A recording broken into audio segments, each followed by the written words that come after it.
Beautiful. This is Reading at Homes with Holmes.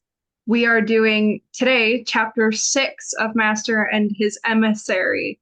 We'll start with the synopsis Kyle did for our last reading, which was over 2 months ago on chapter 5, and then dive into this chapter, which is in my opinion, one of the most important as somebody who's been talking about it in society for the last couple years since I first read the book. But let's begin with the synopsis. I will screen share that for Kyle.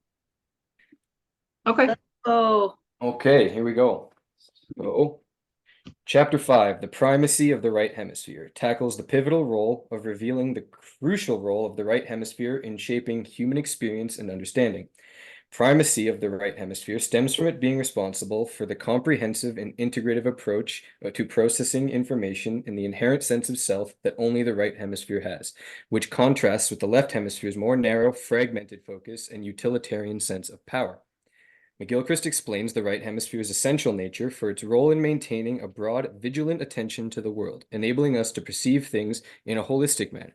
Adept at recognizing patterns and understanding context, the right hemisphere integrates diverse pieces of information into a coherent whole, as the whole is the world it sees, rather than the left hemisphere's world of bits. In other words, the right hemisphere sees the symphony, while the left only sees individual notes. Our right hemisphere is vital in our ability to empathize, appreciate art and music, as well as navigate social interactions, where subtlety and nuance are key.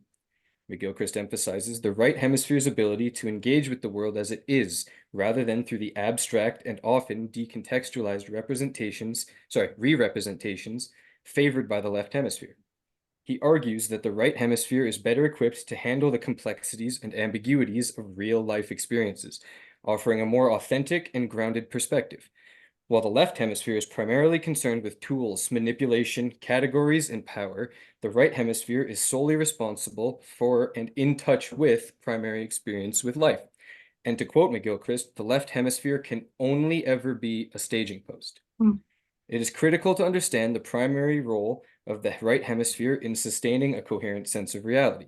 It is the right hemisphere that stays in touch with the living, changing world, whereas the left hemisphere abstracts and manipulates static, decontextualized re-representations, confabulating presumptions of what it already knows, even in cases where its knowing is impossible. Over-reliance on the left hemisphere perspective leads to a disconnected and superficial understanding of reality. The ability of the right hemisphere to grasp the essence of things as they are, rather than as we categorize them, underscores its primacy in shaping our lived experience. The right hemisphere's processing style is more aligned with the demands of navigating a dynamic and unpredictable environment, where flexibility and comprehensive understanding are pivotal. The right hemisphere needs the left, but the left depends on the right. That was a nice synopsis. And again, further we see the different styles of each person who takes on the synapses challenge. The hemisphere is playing out on the hemisphere knowledge. Okay, with that being said, we can jump into chapter 6. Now, if anybody has screenshots or something they'd like to begin with, do jump in. As I alluded to before I started recording, I have way too many screenshots. I think I screenshotted this chapter more of any, so there will not be a lack of content if nobody has a place to start. So speak now, forever hold your peace. I think my first screenshot was like right at the beginning here. Yeah. The introduction. My first screen starts at the beginning of the chapter. Yeah.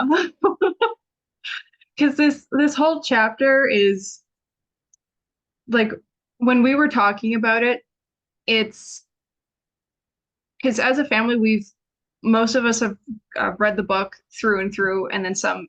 This is a second read for you, Dad, like the fourth time. And as me and Macy have been pinging off of, talking to some of our friends who don't do the work or they don't understand their brains, when you're trying to talk to just everyday society, because me and Macy, this is our home's propaganda, is learn your brain. All the concepts throughout this entire chapter is basically everything that I believe as a clan we've been mapping out thoroughly is kind of in this chapter, because it brings in the bias about people when they do the first reading. You get the dichotomy of, okay, so clearly the right, as even in Kyle's synapses said, the right it needs the left, but the left depends on the right. So we all get this bias of wanting to thoroughly envelop and grow our right hemisphere pinging, as we call it. Almost right hemisphere for the sake of, just to start the journey of tackling the left hemisphere society that we now have today, which McGilchrist talks about in part 2. But this chapter takes it to the extra step, which is not right hemisphere for the sake of right hemisphere, but how what's better than the right hemisphere is the right with a good emissary. That's better than the right on its own. And this chapter encapsulates that and the real dynamic of the relationship on a day-to-day level, which is what we've been mapping as a family for these past couple of years, which is why I was like, I just didn't know when not to screenshot.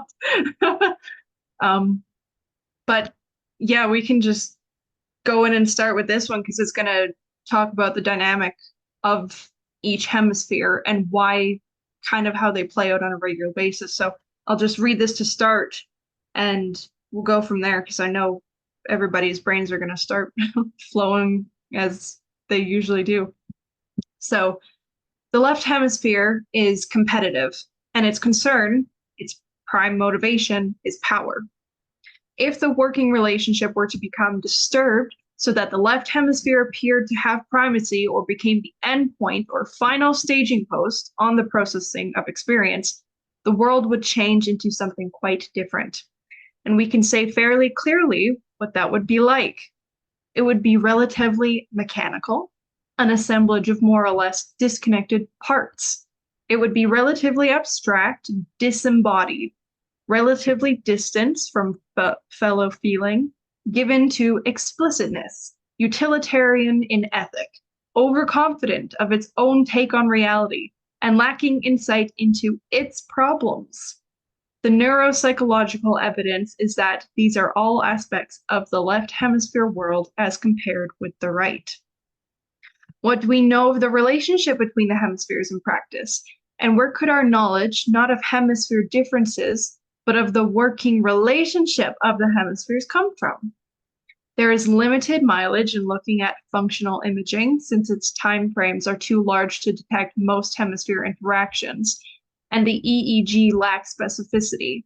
There is a tendency simply to find at any one moment in time that areas in both hemispheres are involved. Once again, I would emphasize that everything human involves both hemispheres. We do virtually nothing with one hemisphere alone. Just as what we know about the normal functioning of the brain comes from very particular accidents of nature, or from carefully contrived artificial experiments that highlight what otherwise goes unremarked. So what we know about relations between the hemispheres comes from careful observation of how they operate in highly specialized circumstances that allow their working relationship to come under scrutiny.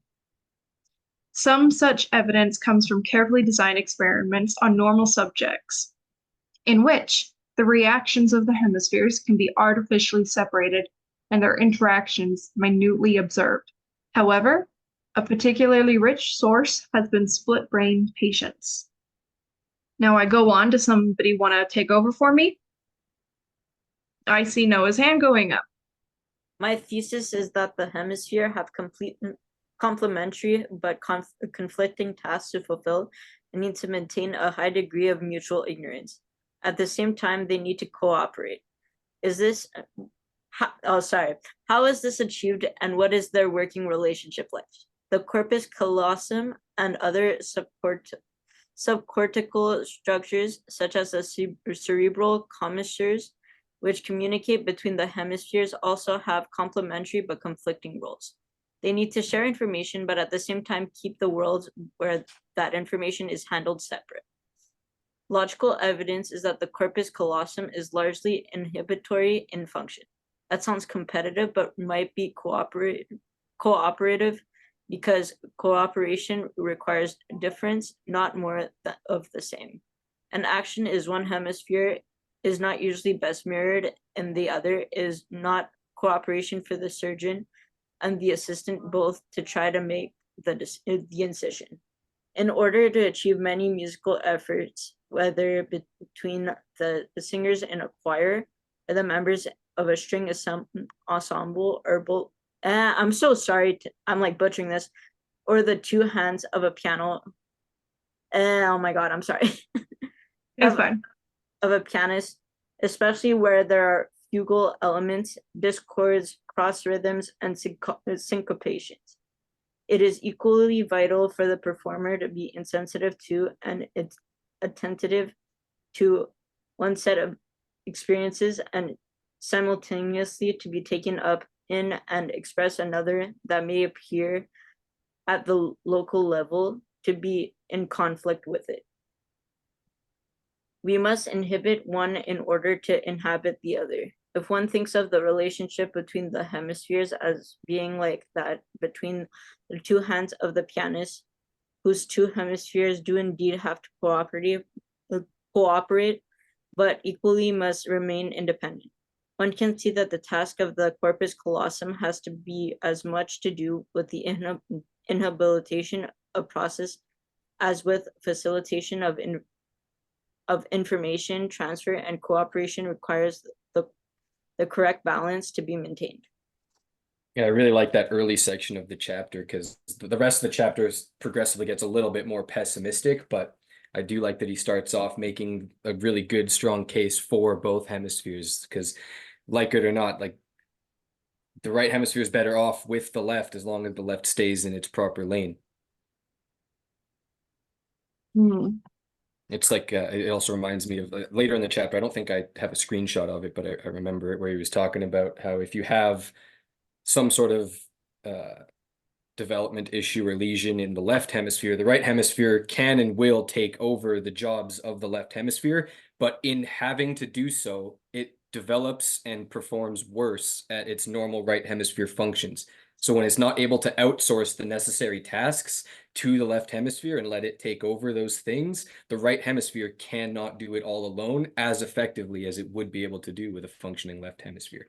So it's like Matt was talking at the beginning, everybody who reads this book in this household has gone through that phase of, oh, this stupid left hemisphere is terrible. It's the cause of all these problems, but that's just not a complete picture. It's also very necessary in the solving of many problems. So it's not as dichotomous as all that. It's a kindness almost, like when Gilchrist wrote it,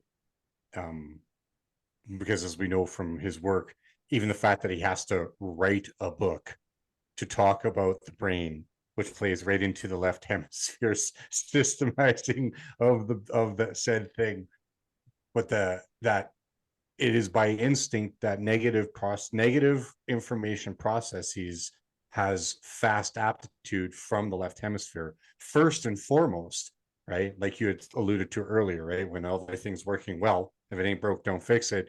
So you don't pay it no attention. Then when things aren't, you pay attention. So you're reading a book that's exposing, by definition, literally one half of how you interact with this world through the left hemisphere's perspective. And you're finding that, well, damn it, half of how I view things is actually not going to be helpful.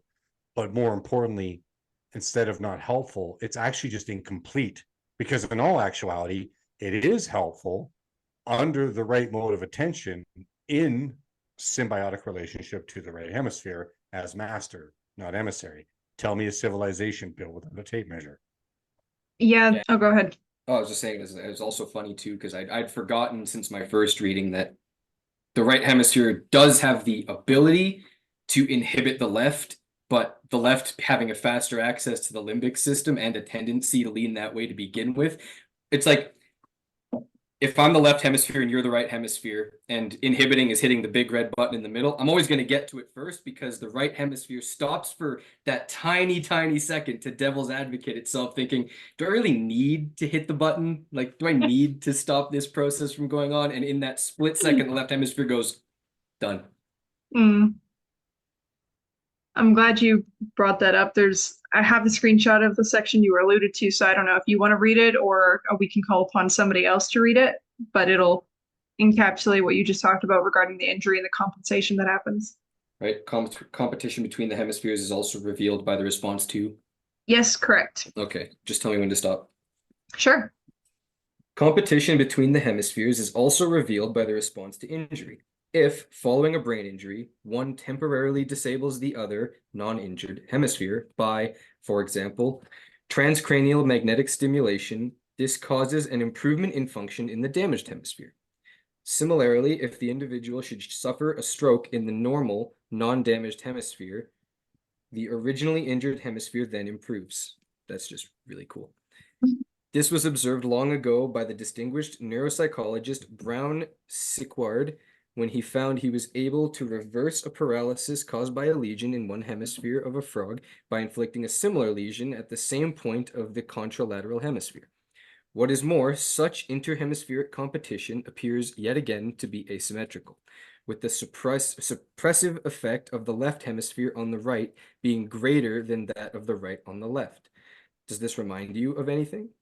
The finding, perhaps, that once the hemispheres are in touch via the commissures, the left hemisphere is better able to suppress the right than the right is able to suppress the left. Further information comes from individuals with split brains. Though they have some handicaps, they are at an advantage in at least one respect. There are some tasks they can carry out more swiftly than normal subjects. For example, tasks involving focused attention usually engage primarily the left hemisphere.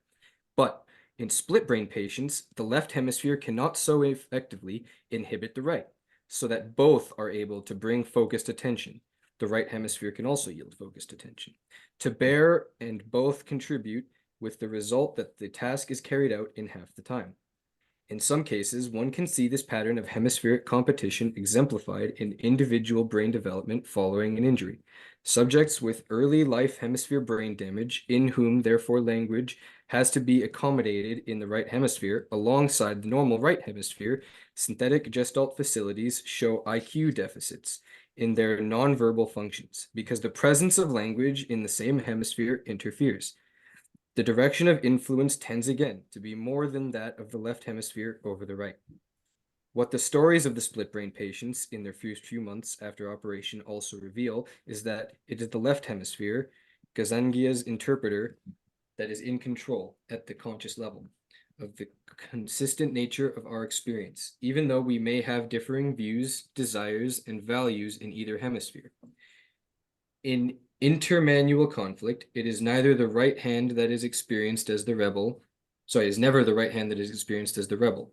The naughty hand, the one that is out of control. It is always the left that pushes the other way, grabs the wheel, chooses the wrong clothes. Of course, it is, you may say, it is not the right hand that behaves destructively, but destructive of what?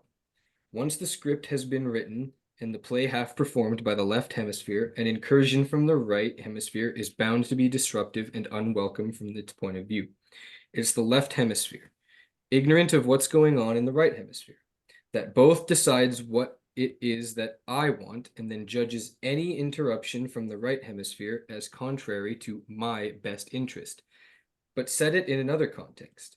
And who knows what might have happened had he actually listened a long while back to his right hemisphere and left his wife rather than embrace her. Or, in another patient's story, had she closed the door, driven the other way, worn the flame-colored dress? At any rate, at least we can deduce that when she says, I know what I want to wear, she means my left hemisphere knows what it wants me to wear, and I am identified with my left hemisphere. Yeah, that's good. That covered two of my screenshots that was associated on that. Now that goes right to what you were talking, even what Noah read at the very beginning of each hemisphere having their own, they have to be different. You know, there's difference in order to be cooperation. So he goes into more, which Macy alluded to, how he breaks down consciousness itself and how each hemisphere has their own, as we're seeing here from some examples he gives earlier, each hemisphere has their own will. So it's not that we have two different consciousnesses, because we are made up of a whole. You know, our entire body, both hemispheres create up our lived experience. Therefore, both hemispheres, even we have two separate wills playing into our single consciousness that we have Yeah, one under that consciousness can understanding. accommodate more than one will, not the Yes, other way which around. yes. Oh, Noah, hand. Yes. So I had a friend, well, my friend's brother, is like a split brain like patient or whatever. And so like after like the operation became like nonverbal because of it. And so I find it really cool that it's not just him, like it could be other people because like of what like we just read. And with that, it also like the like when like he's able to walk around, move around and stuff like that, but it's like extremely shaky from that as well. Yeah, so I just wanted to bring that up. Non-verbal doesn't mean non-communicative either. So one Yeah, of the exactly. one of the dynamics that could work for did you say it was your cousin? No, it Oh, was like my friend. friend's brother. Right, friend's brother. Yeah. Music. Music is there's already case studies even in Gilchrist's work that allow for nonverbal, because it's a presumption on the part of many that the right hemisphere doesn't have an understanding of language, which is actually not just like a little wrong, it's hella wrong.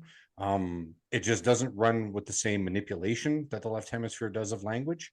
So there's actually case studies where an individual with split brain, much like what you just described to this individual that's a friend of your brother, entire symphonies can still be written by a mind that's in that particular conundrum, if you will. Yeah. So music still has its place for communication. There was literally an individual that is nonverbal, but they could sing a song. So they're actually able to communicate with words as long as it was in singing. Just something that food for thought. Yeah, and like they're also able to like understand like a joke type of thing. Like they won't be able to like necessarily talk, but like if a joke was said, they'll start laughing, whatever. So it's interesting in that sense as well. The right hemisphere is responsible for understanding humor. Yeah, for sure. That's really neat. Even yeah, with that compensation, that the section that Kyle just read was talking about that very thing. So it's like your friend obviously doesn't have any compensation going on in that sense, because if it were like, so understanding humor still, and if he could still connect to music, that means the right hemisphere is still able to do its job, because the example that it gave that Kyle just read was the right hemisphere gaining a deficit because the left hemisphere almost encroaching, because that's what it does. You know, it has more inhibitory effect, as Kyle said. So it's trying to come back and gain its normal functions, language and stuff like that. Because if he could talk, then maybe it would inhibit his processing for humor or music, because it would be, you know, the hemisphere trying to compensate on one side, which would take away from what the right's supposed to do. So him not being able to speak still shows that there hasn't been that same like example of the compensation that happened. Sebastian, your hand. Yeah, I just wanted to, while we're on the topic, so that our viewers don't miss this point, because we've all been generally picking at it. The first thing is just how powerful our brain is, with the example of the fact that your brain, if it has damage in one of the hemispheres and the other one receives a similar amount of damage, the one that was previously afflicted will improve. But also the fact that when you have a split brain patient, split brain meaning you're corpus callosum has been severed from its inhibitory role, the either hemisphere, your mind will still use what it's got in order to continue to facilitate communication between the two hemispheres. And I'm unfortunately not going to be able to use enough words in the English language to describe how powerful your mind has to be in order to be able to do that. But applying it to people like us who don't have an affliction like split brain, it's just important, I think, for the viewers to know that just how powerful we are using those two examples. And then the second thing I wanted to point out for viewers, and again, a bunch of you have already kind of made the point, just to use that reading as an example, your right hemisphere will try and compensate when it loses the left hemisphere, but it cannot do as good of a job without the left hemisphere participating. And so this chapter is going to be very important for a lot of first-time listeners and first-time readers, because it is a common trap. Our whole family got caught into it in the beginning. I remember the first time left hemisphere was thrown in my direction, and I definitely wasn't pleased because I didn't understand the literature. The left hemisphere isn't evil. It is a very necessary, a very helpful, complementary partner to your right hemisphere with regards to how you interact in the world. And that's ultimately what this chapter will hopefully help the readers understand. Yeah, I'm excited to get to some of the screenshots in the latter part where they do emphasize that very thing, how the right is better enriched by the left, only after explaining where their differences lie in the relationship between them, because the relationship is really how they play out. You know, most of the chapters previously have been the left hemisphere bits of what each hemisphere does. This chapter encapsulates the how they really come about, and that's where we can see them more clearly in order to apply them to and map them on our actual living lives. And if nobody has a screenshot, I do have one that kind of just goes over what Sebastian just alluded to. Okay. As far as sharing information goes, most experience of the external world is not confined to one hemisphere, and there is considerable redundancy in the system. As we move around the world looking at objects, touching them, hearing sounds, and so forth, most of the information is taken in by both cerebral hemispheres.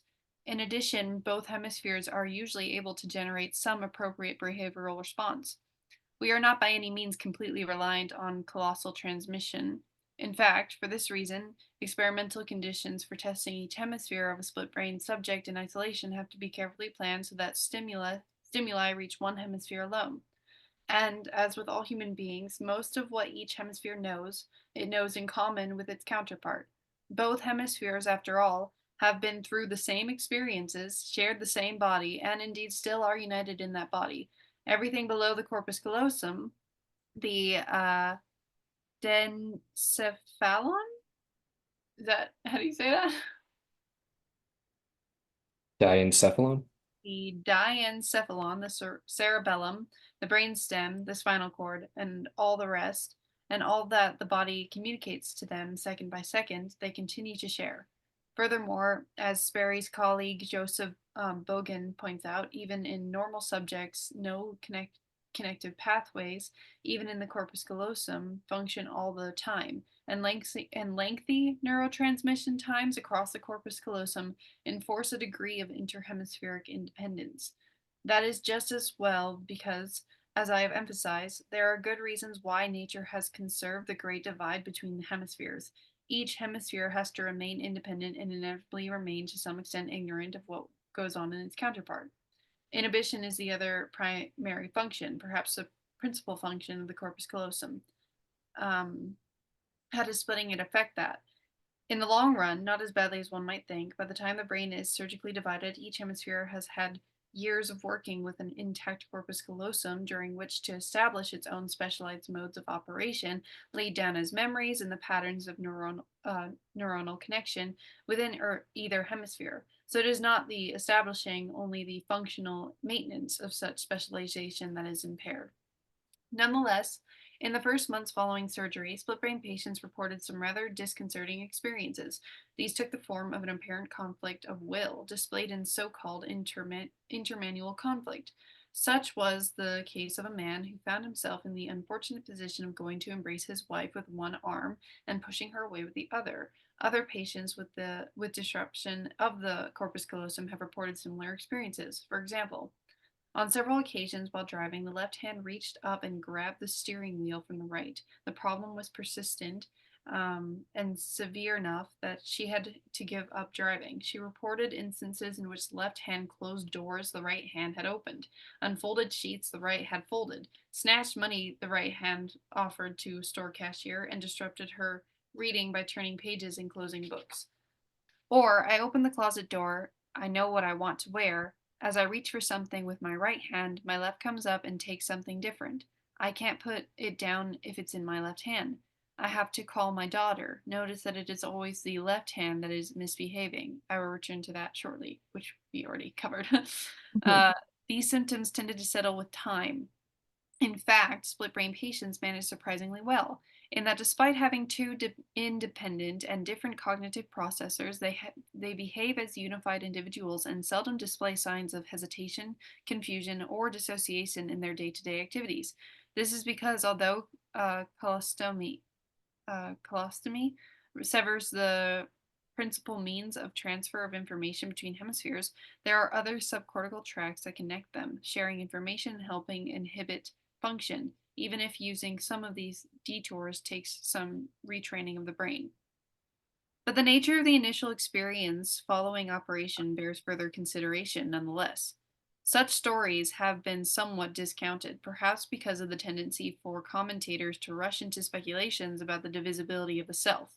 However, Roger Sperry himself, who won a Nobel Prize for his work on split brain, wrote, "Both the left and right hemispheres may be conscious simultaneously and different, even in mutually conflicting mental experiences that run along in parallel. Such an idea clearly does raise questions about the self and personal identity, questions that have been much discussed, particularly by philosophers in the 1960s and 70s, when the research on split brain subjects was getting to be known. But my purpose in referring to these experiences here is to suggest that the main evidence of disturbance following the operation was not, as might have been expected, things that no longer happened, but just the opposite, things that couldn't be prevented from happening, which, in other words, couldn't be inhibited. In this respect, split brain subjects are like patients who have suffered a stroke or other neurological injury affecting the pathways through the corpus callosum. There is a problem of compromised interhemispheric inhibition. It is worse for those with callosal agenesis, a common condition affecting up to 1% of the population in which the corpus callosum fails to develop, or those with congenital dysfunction of the corpus callosum. They have never had the advantage of living with a functional divide, and so cannot develop the usual interhemispheric inhibition in the first place." Yeah, that was that. So Yeah. there's something very important here to consider, even when all that gets laid out the way Gilchrist did. So one of the things that we have found, all of us, everybody that's messing with this literature and having to face a reality of what we are to better negotiate who we are. These are experimentations done in the 60s and 70s, right? This is a prime example where Gilchrist brings this up. Even like there's a part of him from the science point of view. Regrettably, we don't do this anymore because there's so much to be learned. But at the same point in time, it is unnecessary when they can literally simulate this between the hemispheres to shut them down. But this is the space between the notes of a symphony. Because what was just read is what we physically do. This gets played out into the world all the time. This is not just a split brain dynamic. They are showing you with a physical demonstration by actually cutting it and then offering evidence of how each of the wills of the hemispheres play out.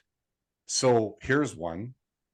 That means that whether you have the corpus callosum functioning properly, or it's been split, or it's been injured by a vaccine, or you've had a stroke, it physically manifests into the world. And this is where we run into problems, all of us have, in conversations with people of just day-to-day interactions that are busy arguing with a left hemisphere's self-positivity bias about things like soul, things like religious mindsets. It's like, you're not understanding that both hemispheres have a view of all of these things. And the part that has to be considered with great humility is that if you are of the ideological mindset that you are a God believer, God made the hemispheres. So this is unequivocal, like regardless of whatever type of ideology that wants to get put forward. So then that means that you are always of two minds, even about God or not God, or how you want to interact with the people around you. I think that this chapter is phenomenal for laying down some of that evidentiary structure. Because one of the reasons why we're doing this series, besides just the fact that we yes, a little bit of Holmes rhetoric or propaganda, if you will, is that all too often we've been dumbed down in our culture through a left hemisphere education system. So we're not even considering that you're both of these things, even when you're trying to comprehend the more philosophical pursuits. And the left hemisphere has a version of philosophy, and the right hemisphere has a version of philosophy. And these have to be kept in mind while we're trying to sort this out. And what Macy just read plays a huge role in that, because what cannot be disputed, much like you are interacting with the world, is that each hemisphere has this point of view, whether you like it or not, it's doing this thing. And unless you have the humility, right hemisphere, to consider this as a whole, then the left hemisphere is going to run its formula. It's just going to run its play, which is why we sometimes got a little bit black-pilled in earlier parts of the book about the left hemisphere being this negative Nancy, which, you know, because even it gets described in this section that she just read as the mischievous, you know, side of things, but control and power are its motivations. That doesn't make it an evil. It just is. And that is not up for debate. This is not something that can be philosophically disputed. This doesn't fall into diversity, inclusivity, and equity. This is not something that just gets the fact that those ideas even got put into the zeitgeist for people to be contending with at this stage of our process, which actually has a historical thumbprint in the past. Well, do you want to know what the past had in common with the present about this? The hemispheres. So that's what I have to say about that. Sebastian, hand? Yeah, I just wanted to add to that point, because it was a really excellent exposition. Even for people who are going to take on the challenge of going on this discovery and educating their minds, and I'm sure we'll get to it, but I kind of just want to bring it up now. In this chapter, he not only calls that out, but it explains it in a wonderful way, because it's not that language is localized or meaning explicitly in the left hemisphere. It's just the language that we're all using and exercising and communicating with one another just happens to commonly be, what would you say, that role is given to the left hemisphere more commonly so that the right hemisphere can do its thing.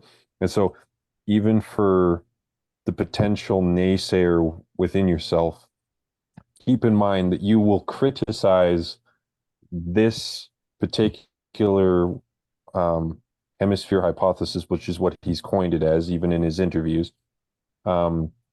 using language to speak about something with certainty about that which you definitely cannot be certain about if you haven't read the literature.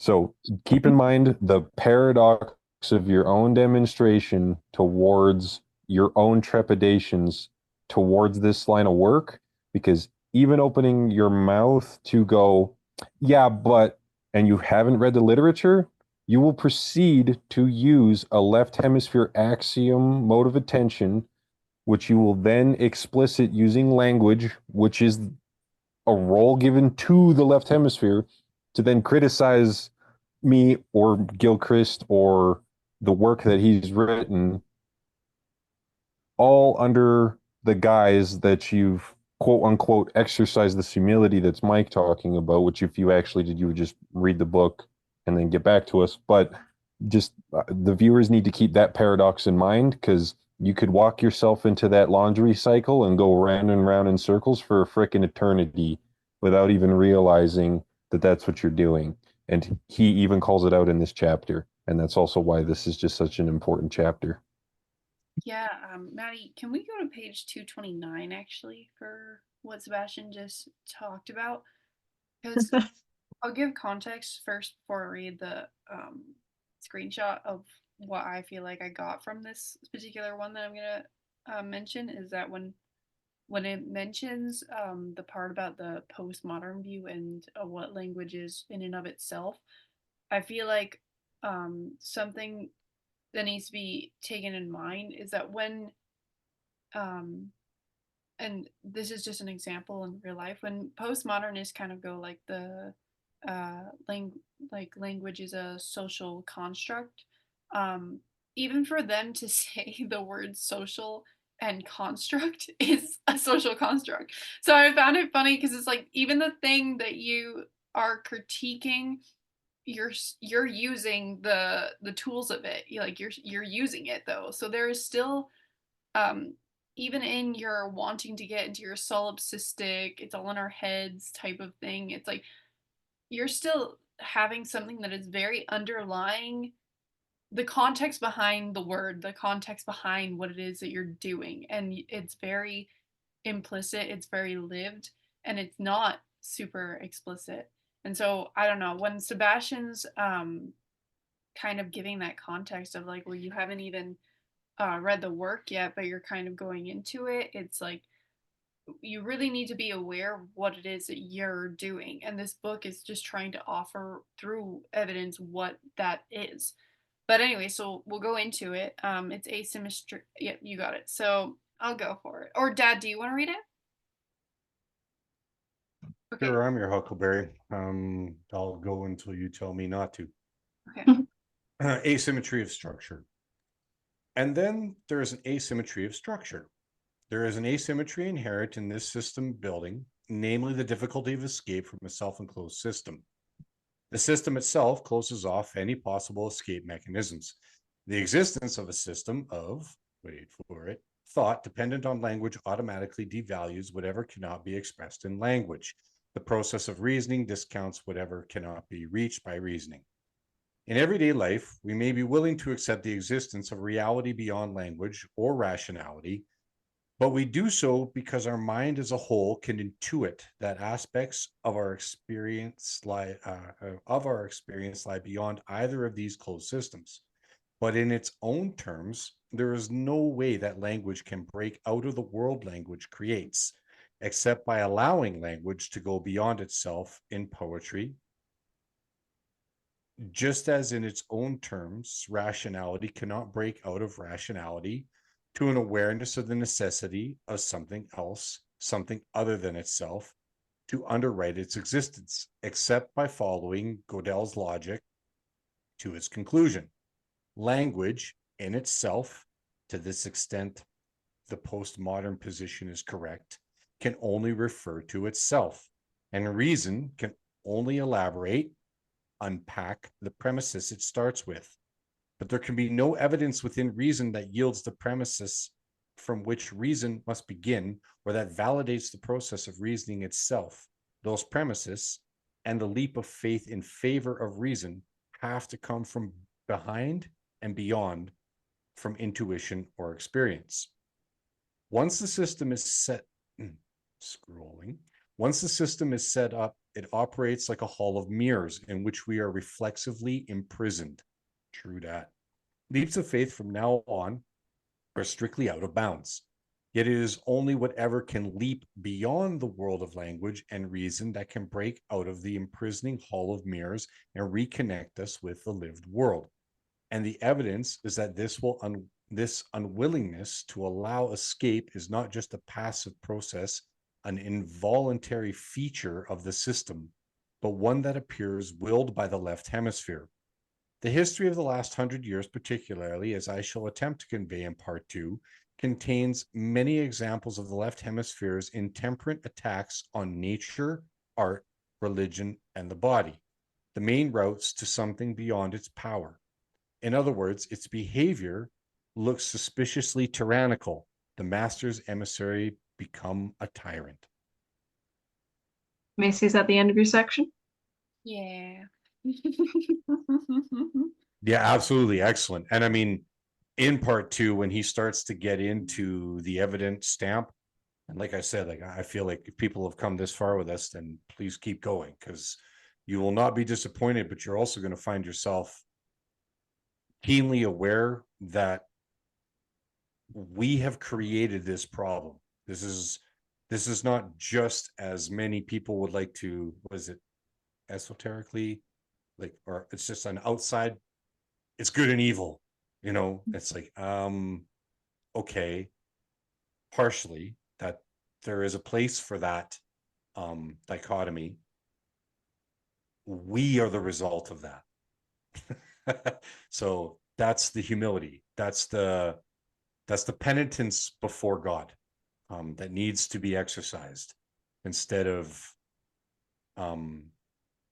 constantly looking outside of oneself, because that would be the left hemisphere, might I add. Taken as a whole, good versus evil is a necessary metaphor, but it is incomplete.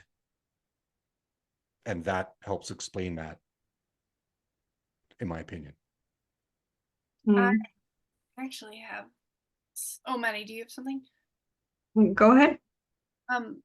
When Dad mentioned looking outside of yourself, 223, I wanted to kind of go down a bit of where Iain goes when it comes to consciousness. Or Hey, welcome to the game, Nathan. Oh, hi. Yeah, I got my time zones mixed. Ah. Yeah. Yep, there we go. Okay. Okay, I'll just start. Okay. Which brings us back to the question of whether consciousness is in the left hemisphere. Obviously, much depends on what is meant by conscious. And if consciousness is a continuum, it will necessarily be impossible to be clear-cut about it. In fact, supposing it to be clear-cut phenomenon would be one sign of being off track. The most robust distinction that can be made, however, although it is itself far from unproblematic, is that between self-consciousness and consciousness, pure and simple. But what is consciousness without self-consciousness? We cannot tell whether another creature has self-consciousness or strictly consciousness at all. So we are obliged to introspect on our own experience. However, such introspection is by definition self-conscious, and so we will not get to know what it is like to be conscious without being self-conscious by this route either.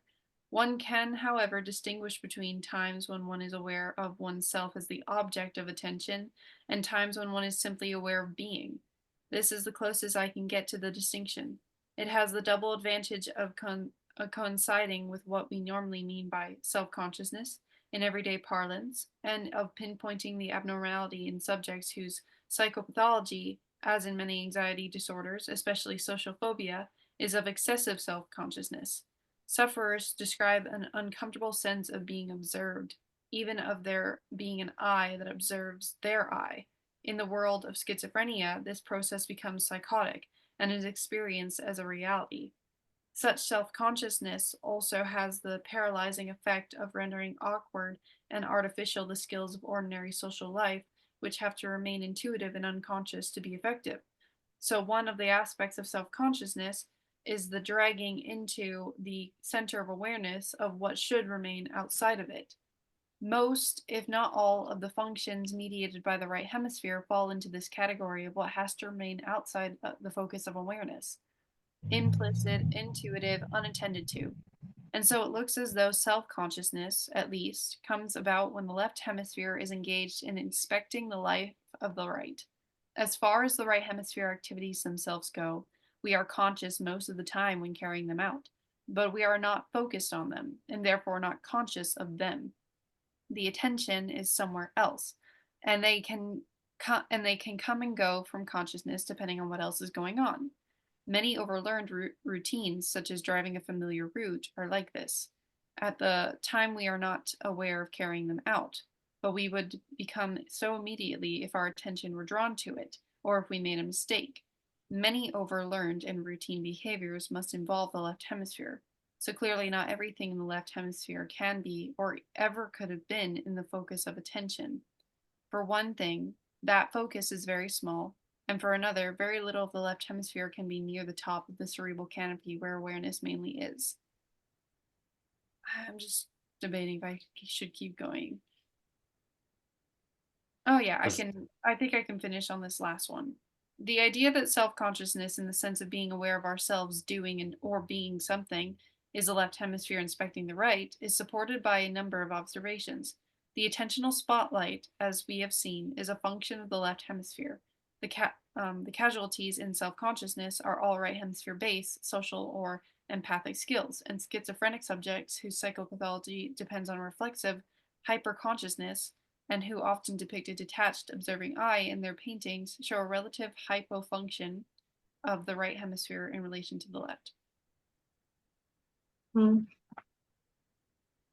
Sorry, Dad, you were going to say something?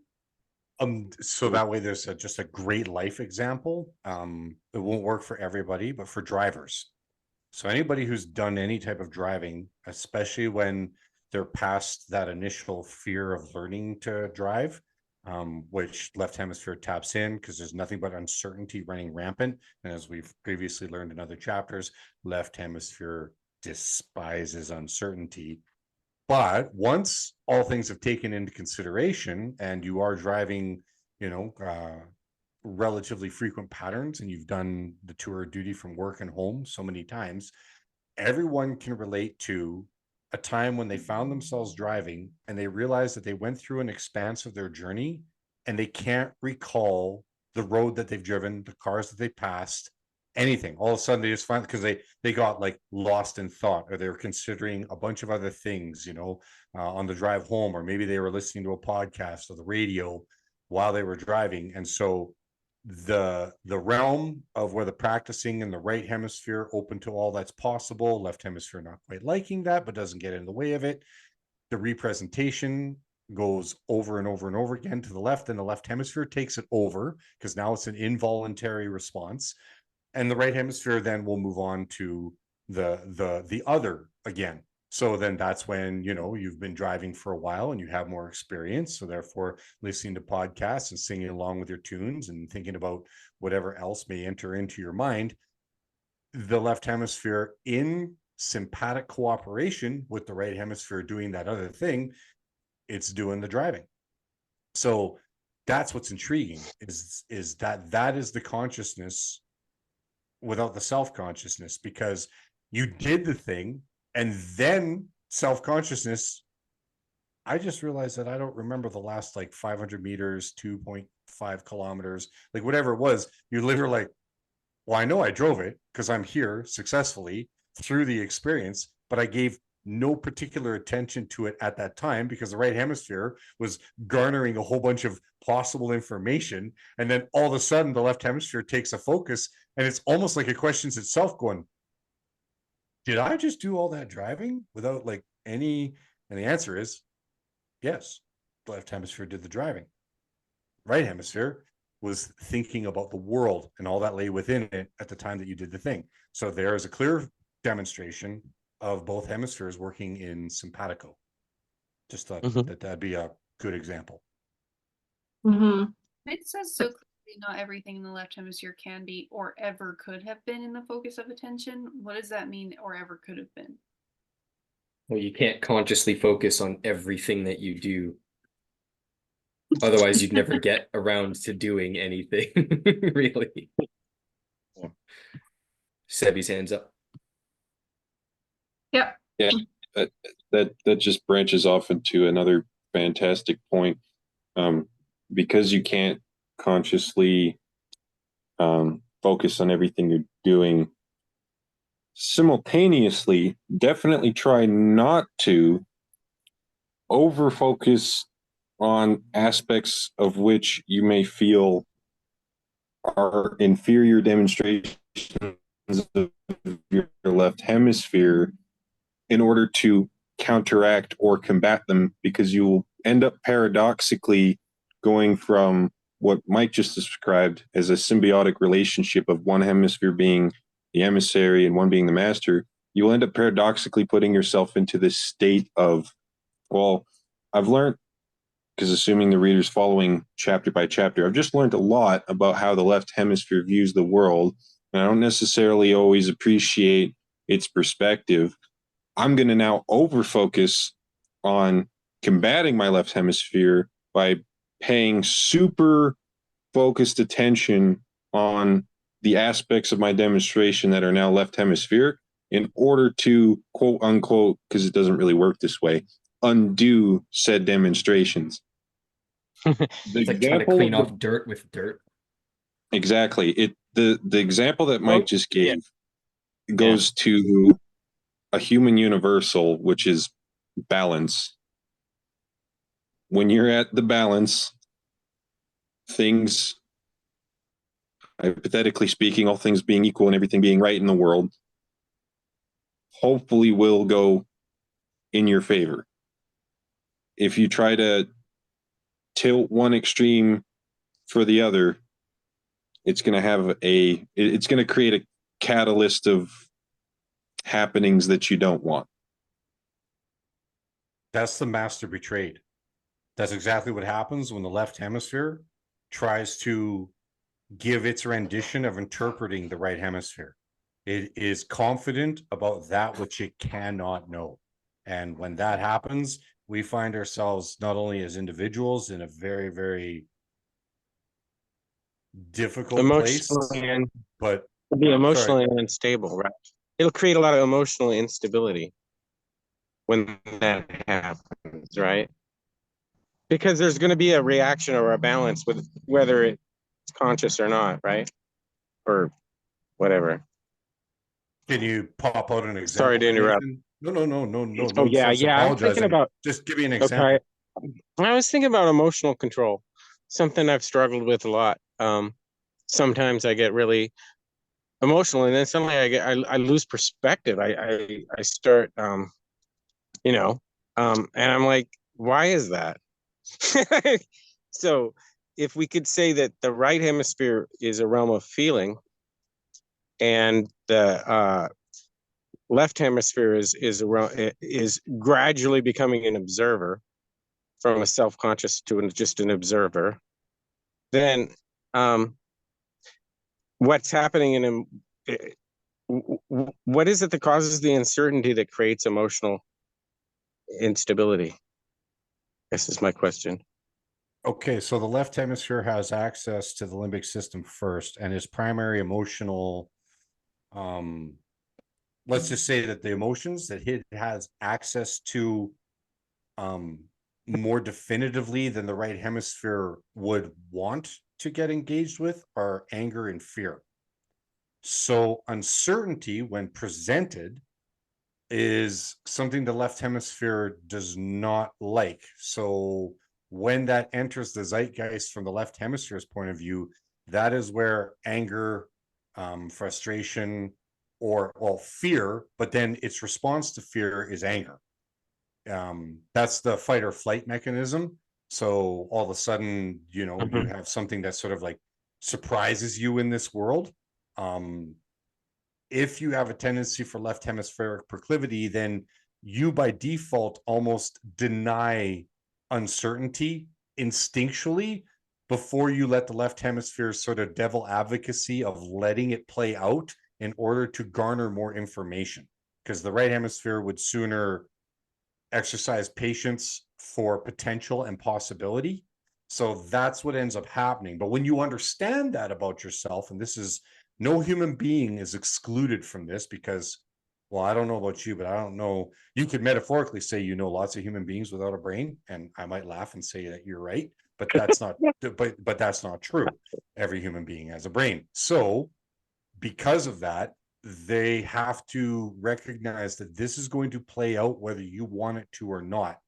So you'd be better served by allowing the right hemisphere to ping instead of responding with the primary emotional states that the left hemisphere has access to sooner than the right hemisphere would even want to go after, because there's much more that would be garnered by the right hemisphere. And if they have a great relationship, you could even, like we say around our household, let the left hemisphere have its voice, but you know that it's going to be incomplete. So if you're aware that basically half of your viewpoint when you enter into any negotiation with a circumstance or people or both intermingled, but yeah, then that's fine. Left hemisphere can have its say, but you can't stay there. You have to give time, and if you have enough self-awareness in relation to others, then you can be patient with that outcome, and you can actually look at someone and say, well, although I might have myself an initial response that could be upsetting, and I know that it has a percentage of validity, I know that it doesn't have its place in the entirety. So I need a little more time. I'd like to think about this a little more, or please excuse me from this. I'm going to take some time. Like, I'm not even going to, like, we're not negotiating. I'm going to go take the time that I feel that I need in order to not let my left hemisphere decide that its rebuttal is more prevalent, necessary, and is going to be empowered, when the right hemisphere is still wading into the water, kind of going, oh, this seems a little hotter than I like it. Are we sure we want to do this? Right. So I don't know if that fully answers your question, but that Totally does. It Okay. totally does. Yeah. What did you garner from what he just said, Nathan? Oh man. Well, I think basically having patience and perspective and context of letting it play out, having the patience to have the time to let the right hemisphere process some of the information that is going directly into the left brain. So like, and I kind of know that, it's like, geez, man, take a time out, but it is what it is. Totally. It's like the difference between, it's like, I know I should be doing this thing. I ought to be doing this thing. Like, left hemisphere's like, okay, and No, I think it's just a process of bringing, it's a strange process of freeing up the body to be more responsive to the right hemisphere, because there's been maybe there's fear or something that's blocking maybe or inhibiting the left brain from serving the right brain. And so it's just when it's coming out, it can be very disconcerting. So I think it's a natural thing. I don't think it has to be a negative thing. But I don't recommend getting too emotional. I just mean that, well, I was writing a lot about my dad, and it just was like, and then I'm thinking about him, and then it starts, it's just, I got like really, he died a couple years ago, and I got really upset about it, and I was just like really getting emotional. I was having trouble flowing. I was having trouble concentrating. And I was just curious about what that was about, other than the fact that it just happens sometimes. no, that's good experience. I would encourage you to think of it less as not to be emotional and specify, angry or anger and fear. Yeah. Because emotions are not, it's not like logic versus emotions, which is a dichotomy everybody gets into when they hear brain. It's less so being emotional, because emotions are part of our experience. We can't even separate ourselves from it. But you are right, that initial instinct, we always call it, because before McGilchrist's work, we did Jonathan Haidt's work, we talked about the elephant leaning. Once the elephant starts leading, it's really hard to pull an elephant back. So usually we refer to that as like the left hemisphere as soon as it gets fear or anger first, because it gets first access to the limbic system.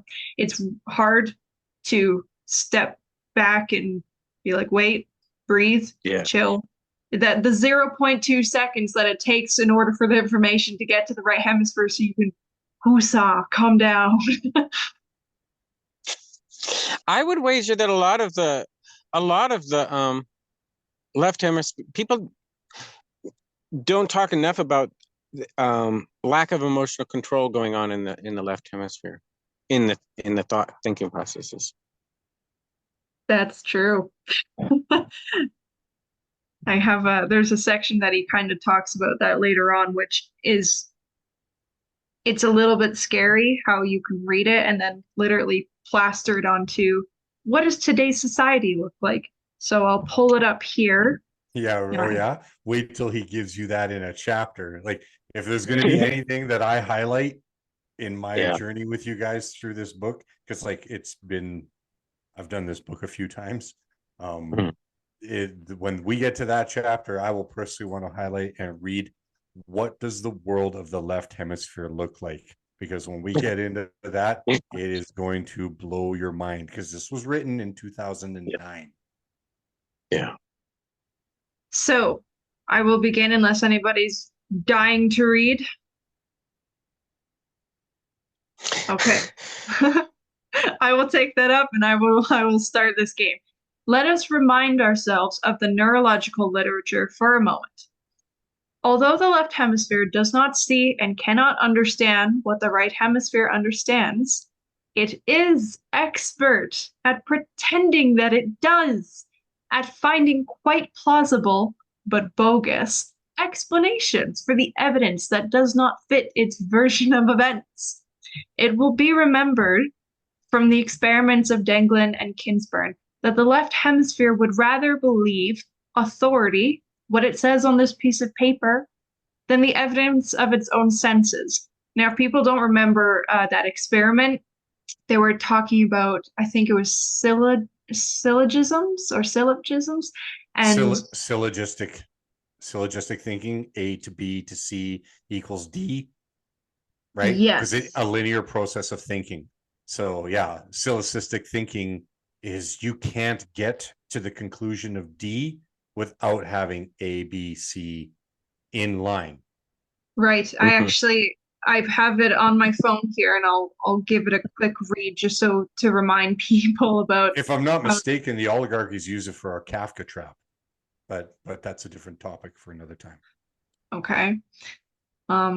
So thus it is the right hemisphere that permits a living world to come into being, and it is from this that represented world of the left hemisphere is derived. The difference between the two, what is present and what is represented, is illustrated beautifully by the different concepts of truth that they hold. How would you get an idea of that? Take the following example of a syllogism with a false premise. Major premise 1. All monkeys climb trees. 2. Minor premise. The porcupine is a monkey. 3. The conclusion. The porcupine climbs trees. Well, does it? As Denglin and Kinsburn demonstrated, each hemisphere has its own way of approaching this question. At the outset of their experiment, when the intact individual is asked, "Does the porcupine climb trees?"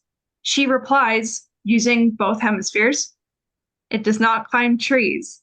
The porcupine runs on the ground. It's prickly. It's not a monkey." Annoyingly, there are in fact porcupines that do climb trees, but it seems that the Russian subjects and their investigators were unaware of this. And therefore, for the purposes of the experiment, it must be assumed that porcupines are not arboreal. During experimental temporary hemisphere inactivations, the left hemisphere of the very same individual with the right hemisphere inactivated replies that the conclusion is true.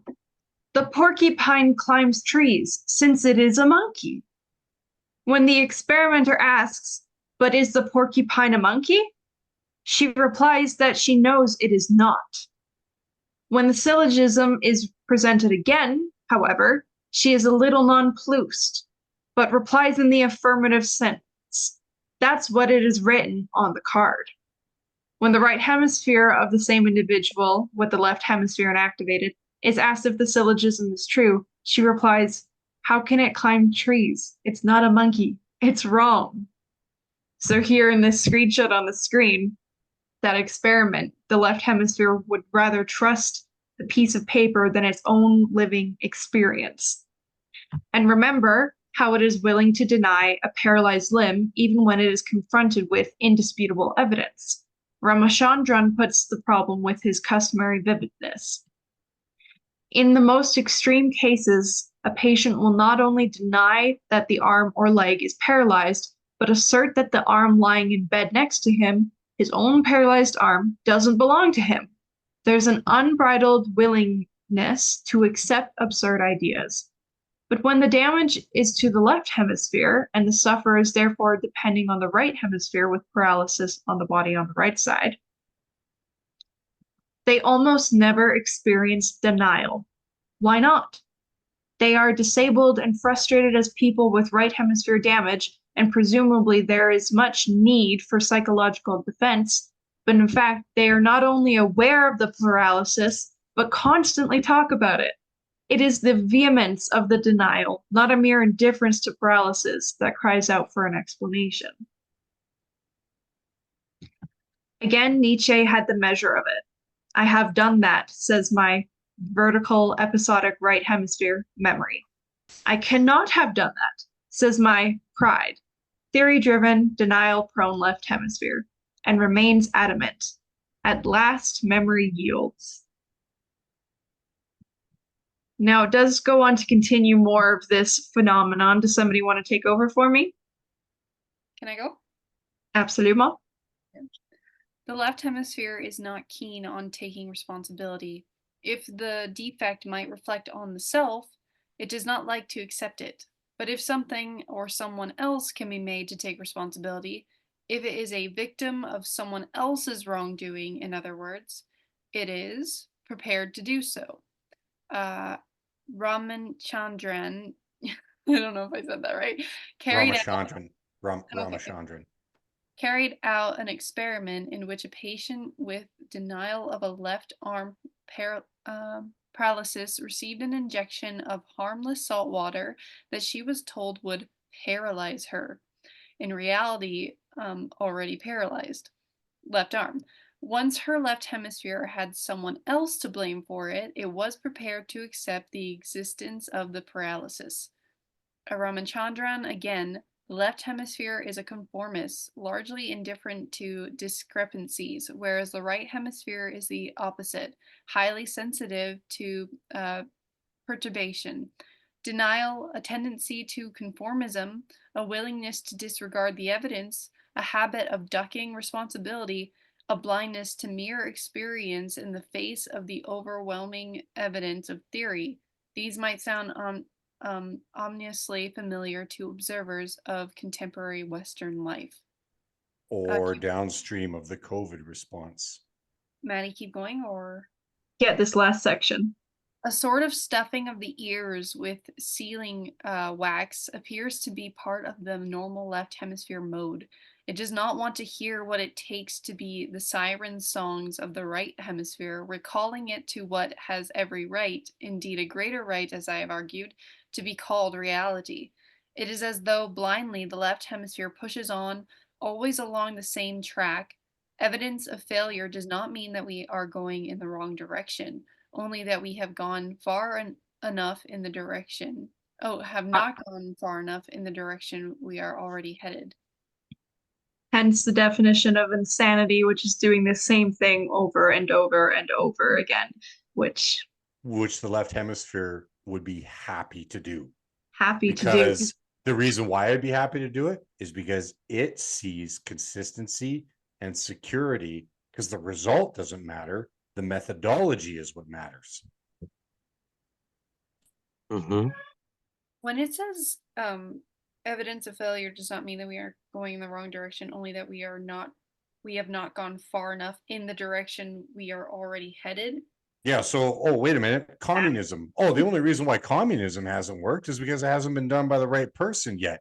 But say that to all the millions of corpses that have been downstream of the left hemisphere trying to promote communism. Oh, wait, fascism. Both Right. left Oh, hemisphere ideas, this might I is the add. left hemisphere's definition of failure is you haven't doubled down. You Yes. haven't Yes, Of exactly course. that. Yeah. Oh, that's terrifying. Yeah, it's like you're drowning. Would you like a cup of water?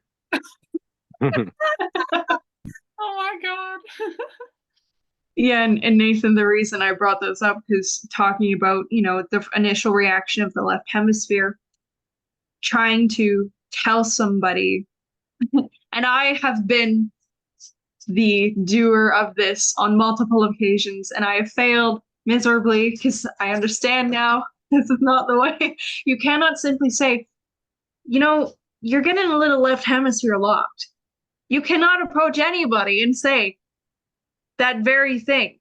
Telling a left hemisphere that they are being left hemisphere locked, they are in denial, or they can't remember any of this, that does not work. That is a terrible way to negotiate with another person because, again, the left hemisphere does. You can't negotiate then. To a degree, you can't negotiate, right? That's the threat of nuclear war. I mean, how can they? Why is it so? Why is it so hard for them to get back on West when as their empire crumbles? It's like When you take into context, there's a great book by Michael Duncan called The Storm Before the Storm. And it talks about if I'm not mistaken, I could be misquoting the years, but about 50 to 75 years before the fall of Rome begun, that there was already signature patterns that were playing out that would lead inevitably to that outcome. Some set up just the way any type of banking bubble, same thing, corner clipping of currencies and immigration systems and policies. But the thing is that there was the fall of the West that's happening right now is of the result of the very same left hemisphere hall of mirror policy dynamics. This 100%. This is the signature of not necessarily good and evil, although it can be interpreted as such, and we would be unwise to dismiss that. So you shouldn't do that. That's why I don't throw the baby out with the bathwater with anybody that decides that is where they would like to metaphorically use that dichotomy mindset to map the world. I don't judge that. I just feel like it's an incomplete model, because what it actually has more evidence of is our hemisphere signature playing out. And once the Hall of Mirrors is set up, Agent Smith wanted to see nothing more other than himself. And that's all the left hemisphere wants. It wants to know that everywhere it looks, it sees itself. But unfortunately, that never translates into reality. What ends up happening is the scorpions murder every frog that was trying to swim with it on its back to the bank of success for both. That's why, Nathan, what you just alluded to about it being because we've all done Matthew and Cynthia's work. We've garnered the context for the most part, still garnering, I should say, the context about history and how we fall into those cyclical resets. And the responsibility, as you said, that's why it falls upon us to learn McGilchrist's knowledge, because if we learn our brain, we are more likely, our brain and our bodies, our wholes, if we learn our beings, we're more likely to put a kink in the chain, that, as Dad always says in our household, in that continuous cycle. We're more Yeah. likely to, if not, because you're never going to get rid of the left hemisphere, as you shouldn't, as Sebastian beautifully articulated earlier. It is a beautiful complement to the right hemisphere when in its rightful place. Funny how we say rightful in your Well, right mind. And Madison, if I can add, it also it is really important to a spiritual journey. I mean, it's really people, I don't, maybe Christians don't always consider just how important, how much effort and how important it is that you have to really improve and do a lot of self work as a person just to have a chance. I would agree in the sense where it's like, even attributing what's going on to forces of like Satan and like the devil and all that, it's like, first of all, you have to understand that your interpretation of that, like, you're reflecting yourself in that interpretation. So the minute you're doing that, you're involved in the process of what that even is. And so, and that interpretation of what this evil force is, of what this satanic force is, Oh, I it see. changes Okay. as you change. And so if it changes as you change, then really that force that you're saying is external, that's plaguing the planet and all that, which through multiple demonstrations and behavior on the micro pattern of what we've come to now in society, what we call Western life, you can say is quote unquote evil, right? I put a question mark because there's the potential, of course, that we're aiming towards, which is the growth. But it's like, it's still, as you were just saying, this puts more responsibility on you as the individual. That you can say it's this external thing and that we need to fight against it, but that external thing is a part of you insofar as you're even able to understand and explain what that is, right? So And Right. that You can't really external fight thing. against it without that. Oh, Yeah. well, no, so let's add another layer to this, because that was wonderfully said by Macy. Yeah. So that external thing is the left hemisphere in other people. And you're trying to negotiate with that which you are capable of, because you have a left hemisphere. They are operating with that very same possibility of left hemispheric bias, of self-confirmation proclivity, which is what I believe many of the oligarchs, if you read the works of Edgar Allan Poe, when he's trying to give his renditions through his work of how the oligarchs think, and if you look at what they do to their own children, they are literally trying to perpetuate mini me's, which is really just the left hemisphere begetting the left hemisphere. But here's one for you. What if you find yourself also working with the right hemispheres? Well, then all of a sudden you get someone that maybe like a JFK that came from a family that had some left hemisphere proclivity thinkers in mafia type backgrounds. There's some shadiness in the Kennedy lineage, but then you found a couple of brothers that decided something else. Well, why did they decide to something else? Which hemisphere was at play? How did that manifest in the world?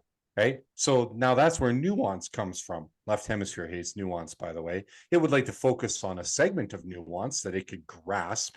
And I use my right hand controlled by my left hemisphere to play that little metaphor. So these are things that have to be kept in mind, because you could be giving the devil more credit than the devil deserves. Because in all actuality, this is your fellow mankind, and they are doing this thing that you are also quite capable of.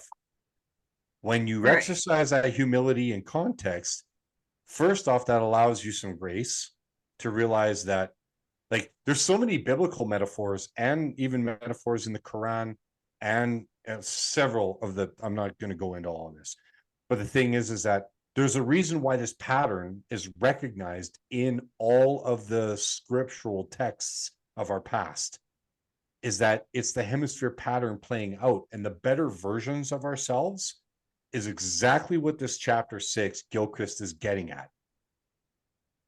You could be so heavenly minded, you're no earthly good.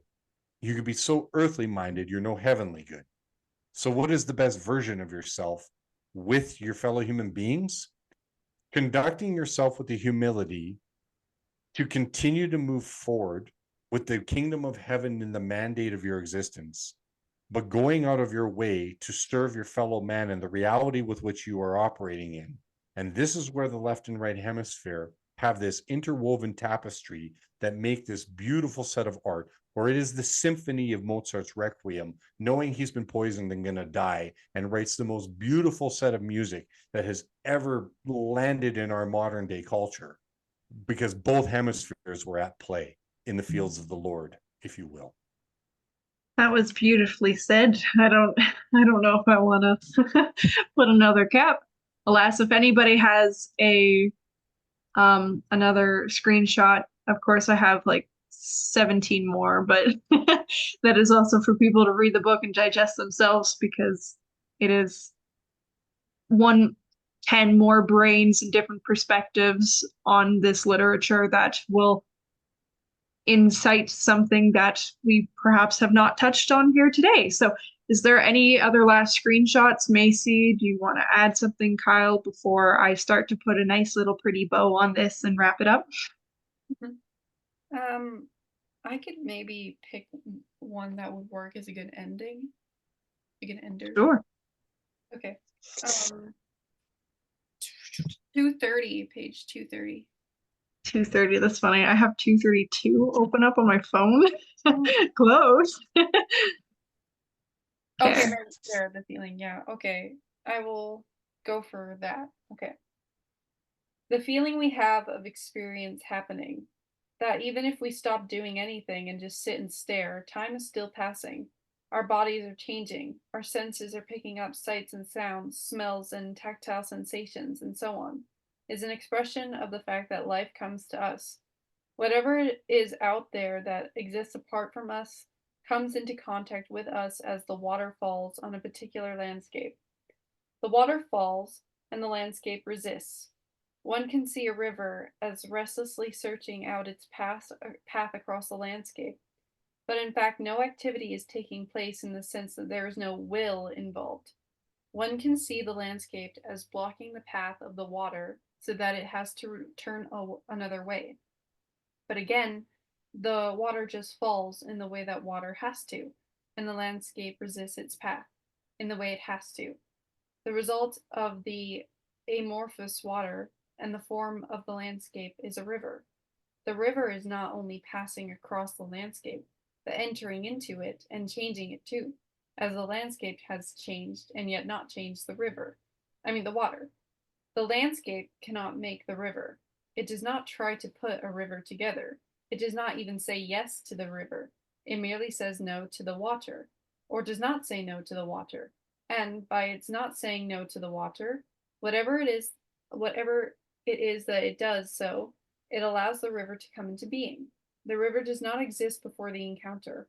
Only water exists before the encounter, and the river actually comes into being in the process of encountering the landscape, with its power to say no or not say no. Similarly, there is whatever it is that exists apart from ourselves. But whatever it is that exists only comes to be what it is as it finds out in the encounter with ourselves what it is, and we only find out and make ourselves what we are in our encounter with whatever it is that exists. A problem of time emerges. There is in all descriptions that are, after all, representations, the problem that they begin with something known. They then build on what is known with something else that is known. These could be words or mental images, like photographs, what the French called cliques, fixed, fragmented, two-dimensional. Cliches. Cliches, my bad. Thus, it is that we have the illusion of something being brought into being by being put together. All language is inevitably like this.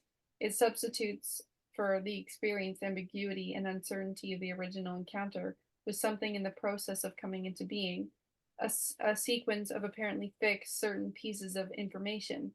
Information is by definition something fixed, a bunch of facts as we put it. But all the conscious mind can do when it has a bunch of pieces is put the pieces together to try to make something. However, this is no more a way of actually re-enabling the experience itself than living beings are made by stitching together the limbs. Thus the apparent sequence of things causing one thus the apparent sequence of things causing one another in time is an artifact of the left hemisphere way of viewing the world. In creation, we are not actively putting together something we already know, but finding something which is coming into being through our knowing, and the same time that our knowing depends on its coming into being. As Pushkin says of Evgeny Onegin, sorry, I'm butchering that, in the middle of the work itself, that he did not know where it was going. It was an unfinished path, a journey, an exploration of whatever it was that was coming into being between himself and the imaginative world. I thought that was a good closer. Very, That was very good. very, very good. Normally I do sustained attention, so we can do that. Let us go around the room and everybody, something that either didn't make sense today or something that you really, really enjoyed and you got out of today. So we can exercise our episodic memory and sustained vigilant attention of the right hemisphere. Anybody want to go first? Okay. Amazing. I was like, what do I want to say? But I think that the thing I like about what I just read in context to what we've been talking about is the fact that it's like even the example where he's talking about the right hemisphere and what has to remain, it deals with what remains intuitive and what remains almost like what people call common sense. And then today in society, we always find people are like, oh, they're lacking common sense. Like, what's going on here, right? And I like how the word common is in there and sense, because common is like people, right? The experiential world, and sense is the experience of, right? And then it even plays into what we were talking about with the left hemisphere, where it ignores its experience and the sense, right? And so what I just read as well, that plays very much into what Dad was talking about with I guess the idea of good and evil and us designating, but remembering that it's still us, is what I just read is that, and me and Maddie always kind of say this as well, is your right and left hemisphere just are. They're doing a thing. And we try to, I guess, explain why they do these things through these archetypical narratives. And that's totally okay because we're trying to understand where our place is in this world. But then you kind of like have to remember that it's like that river in that landscape where the river as the whole of what it is an encounter and a changing one at that. And so your right and left hemisphere are an encounter and a changing one at that. And it is not one is good and one is evil, and it is not this dichotomy of well, like it's almost like when people say like it's in our nature, it's like it is like we do a thing, right? So I don't know, I just thought that was where my brain went when you asked the question. No, that was eloquently expressed, Macy. That was beautiful. Nathan, do you want to go next?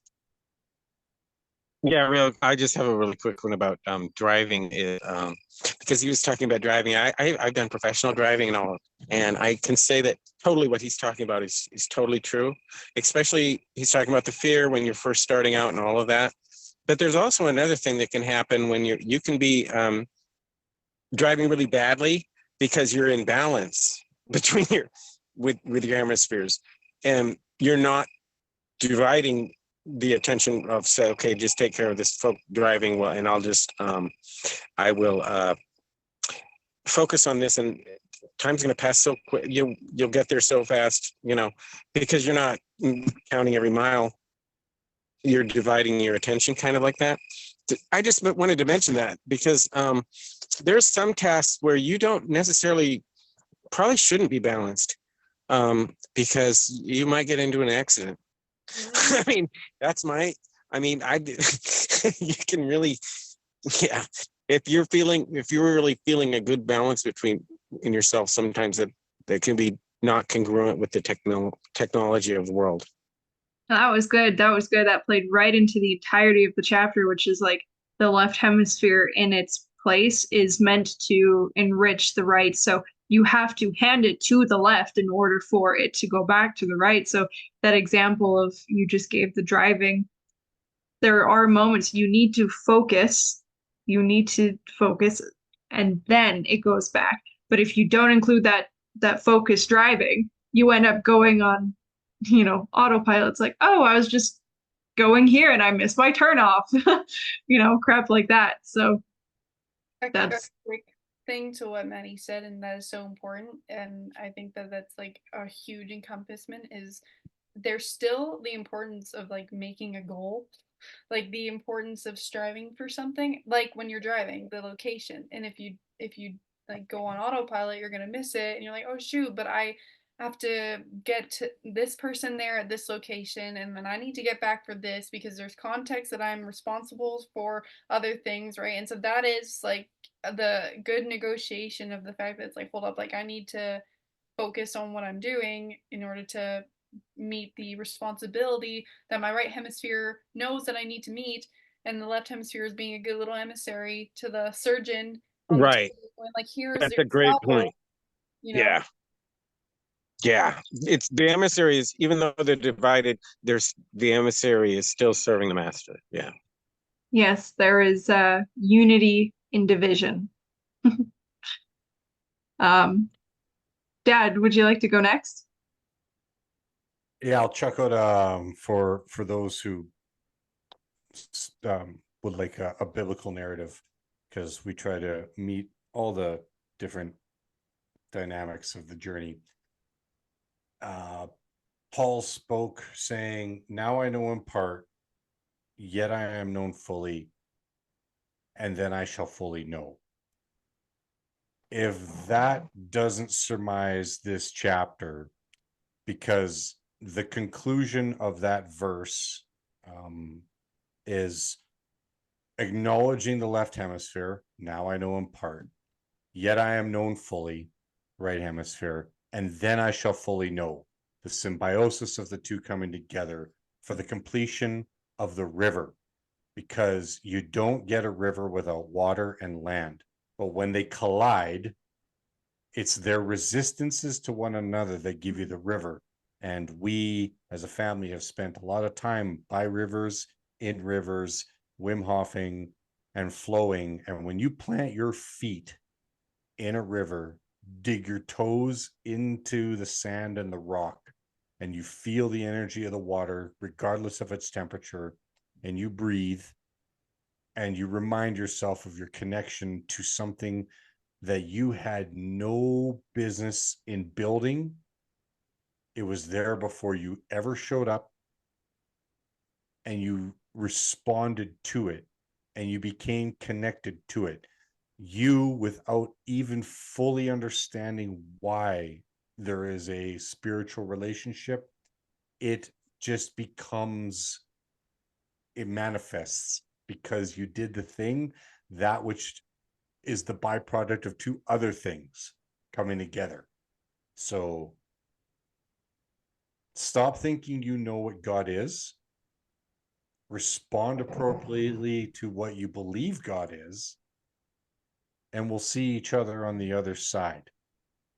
And we'll let God decide how that is to be interpreted on the other side of the cardiac Cadillac, demising on the side of the road. Okay, Kyle. Yeah, main takeaways from the chapter. You're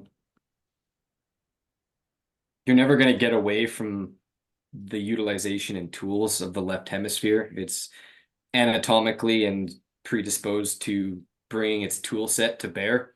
So you better learn how to use that tool set wisely and know how to give everything back to the right hemisphere so that it can come back to life. Otherwise, it stays in this left hemisphere stasis. There's no definitive answers, only varying degrees of incompleteness. So it's not that you're not pursuing perfect, you're pursuing more perfect than now. Because perfect in and of itself is stasis. It's the pursuit that's the living embodiment of what you're trying to do. But you're going to need your left hemisphere along the way. Damn, that's fucking gold right there. I'm glad we recorded that shit. As we edit out the F-bomb. Nope, there will be no such editing of the F. But it's funny because when I thought about, I was trying to think, okay, what's my sustained attention thing? I went partly to the people, the fact that I appreciate this is our second one with Nathan, and you are a blessed presence, Nathan. I'm very happy to have you on. I enjoyed your last contribution, chapter 5, and I thoroughly enjoyed it this time. Even Noah showing up when she was bloody tired, just got off of like a really long day and still showed up for an hour as she promised. Even though she also struggles with the literature, she does her damnedest to bring her own experience. So I appreciated, in that sense, the physical sustained attention of the actual peoples coming to this thing. And I also appreciate that spiritual aspect that Macy, Nathan, now Dad, and Kyle have all just alluded to, because it does connect the fact of the bigger picture of why we do this is that we're pursuing ourselves and our ways of being, which you can classify it as it's particular because it's particular to our own experience, and yet by doing that very thing, you are more connected to humanity and God and the spirit than you have ever been, by understanding the very thing, the creation that you are, that you in tune put upon the world and add to via people, experiences, you name it. So yeah, that's the manifestation of this whole little book reading thing that we're doing, and its downstream consequences, and all the people participating. This is the manifestation of the spirituality, which is internal so much as it is external. That is my sustained attention. Now, for those watching, I don't usually do a verbal exposition, but I should. You can get the book and then participate in these, or not participate in these, but you can get the book. I always put the link in the description. That way you can start your own journey. Nice little ad for Kyle there. So check out the description to buy your own copy. And if you don't buy your own copy, but you're still interested, I do make PDFs of I like screenshot the pages, or Cyril does for me, and then I put it in a Word doc, and I can just email you if you're like, I don't have the book, but I'm interested. We email you then the chapter digitally. that is also true. So that concludes chapter 6. We will reconvene in approximately a month and do chapter 7, or at least the very first half of chapter 7, depending on the chapter. So thanks for coming, everybody. Thank you. Thank you. Great. Bye.